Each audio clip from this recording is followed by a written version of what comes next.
Olá meus amigos criadores, bem-vindos ao Canaril Santos Costa. Espero que as vossas criações já tenham iniciado e que estejam a decorrer bem.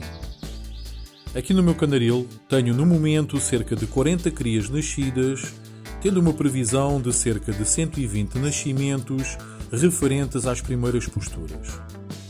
Boa sorte a todos! Hoje vou falar sobre uma das raças mais recentes de canários frisados, o canário fiorino.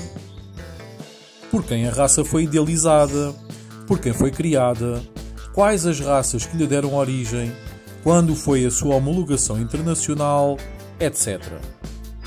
Portanto, fiquem por aí, assistam ao vídeo até ao fim, coloquem like e se ainda não são subscritores do canal, subscrevam. História do canário fiorino.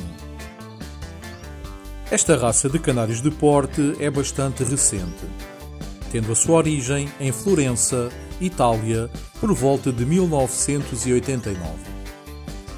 Tudo começa na década de 60 do século passado, em Florença, Itália, quando o Dr. Livio Susmel, um criador de canários, idealiza um canário de pequeno porte, mas ativo e frisado, de uma plumagem branca e com uma polpa idêntica ao do canário Gloucester, porém melânico.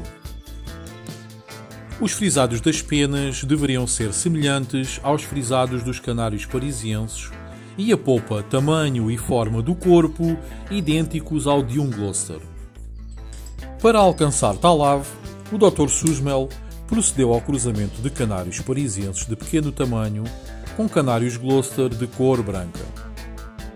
Pretendia posteriormente o Dr. Susmel cruzar entre si os mestiços daí obtidos e obter na segunda geração os resultados desejados, mas as experiências fracassaram.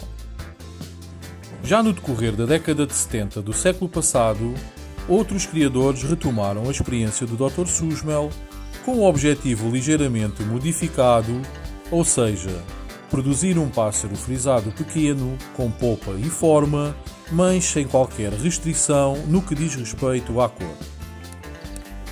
Desta vez, foram utilizados os canários frisados do norte de menor porte e o canário polpa alemão. E, seguindo a técnica preconizada pelo Dr. Susmel, conseguiram já na segunda geração espécimes com algumas das características pretendidas. Após um trabalho longo de cerca de 10 anos, os criadores conseguiram fixar as características pretendidas e fizeram então um padrão que se aproximasse dos pássaros obtidos. Em 1980, alguns exemplares foram apresentados pela primeira vez numa exposição realizada em Bolonha, Itália.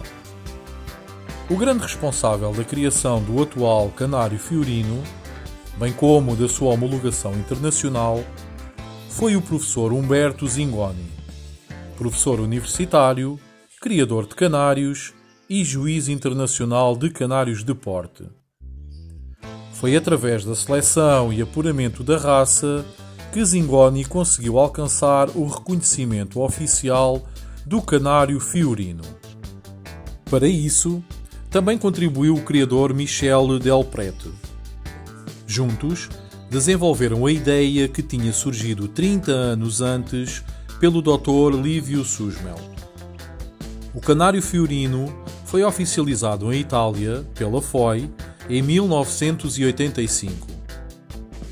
Foi posteriormente reconhecido internacionalmente pela COM como raça de porte em 1989 no Campeonato Mundial de Ornitologia realizado em Pordenone, Itália.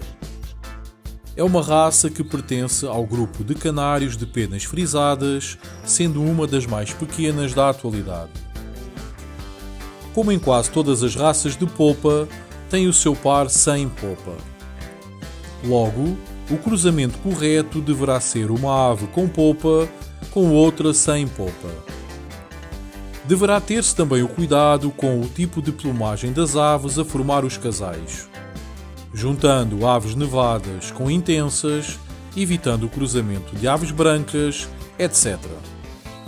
É uma raça que, devido à sua tranquilidade rusticidade e fecundidade é aconselhável tanto para o criador iniciante como para o criador mais experiente. Com cada vez mais adeptos, é usual ver bastantes exemplares nos concursos ornitológicos, tanto na Europa como no continente americano. Deverá ser uma ave volumosa, com boa forma e bem cheia. O seu tamanho deverá ser de 13 cm de comprimento. Os exemplares com polpa deverão ter a mesma simétrica, redonda e regular. O ponto central da polpa deverá ser bem ao centro do crânio e os olhos deverão ser visíveis. Os exemplares sem polpa deverão ter a cabeça larga, lisa e redonda, com sobrancelhas visíveis. O pescoço deverá ser liso, bem distinto, com ou sem pequena zona desnuda, no caso do exemplar polpa.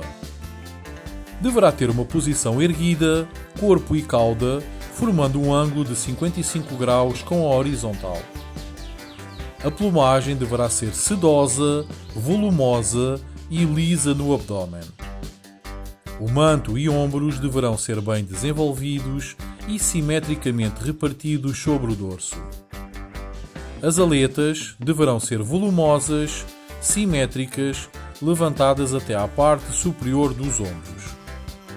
Deverão ainda ser bem implantadas como nos outros frisados ligeiros. O jabô deverá ser simétrico, volumoso, em forma de concha fechada. As asas deverão ser regulares, completas e bem aderentes ao corpo. As patas e coxas deverão ser longas, bem emplumadas. Os dedos e unhas deverão ser sólidos. A cauda deverá ser curta e estreita. São admitidas penas de galo. São ainda admitidas todas as cores. Concluindo, é uma raça que teve quase tantos anos de trabalho e formação até à sua homologação, quantos anos tem enquanto raça oficial. Espero que estejam a apreciar este trabalho desenvolvido sobre as várias raças de canários que temos na atualidade. No momento, o foco está maioritariamente nos canários de porte, mas irei também aflorar os canários de cor e de canto. Mais uma vez, peço para subscreverem o canal, partilharem o vídeo nas vossas redes sociais e para colocarem um like. Boas criações ou mudas, um forte abraço.